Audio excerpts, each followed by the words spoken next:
မေမေတို့ကိုပြောပြမယ်ကလေးကအချိန်ချင်းပြောလဲမနာခံတဲ့အခါအော်မိတာဒေါသထွက်မိတာတွေဖြစ်တတ်ကြတယ်နော်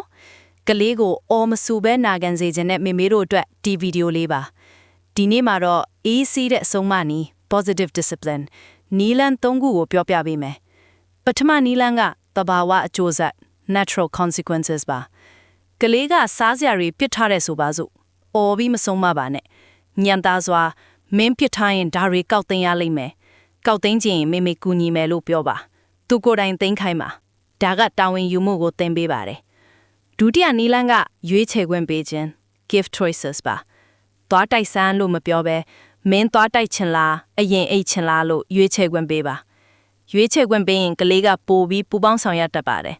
ရွေးချယ်စရာနှစ်ခုစလုံးကမေမေလိုချင်တဲ့ရလဒ်ကိုဖြစ်စေမဲ့ဟာမျိုးရွေးပါတတိယနီလန်းကမဆုံးမခင်ချိတ်ဆက်ပါ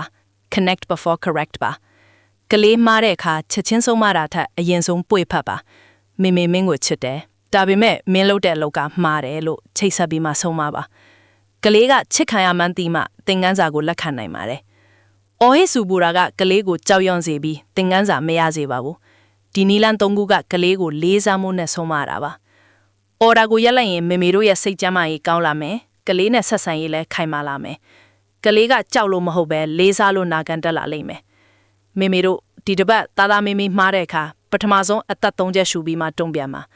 အရင်ဆုံးပွေးဖတ်ပြီးချိတ်ဆက်ပါပြီးမှစကားပြောပါ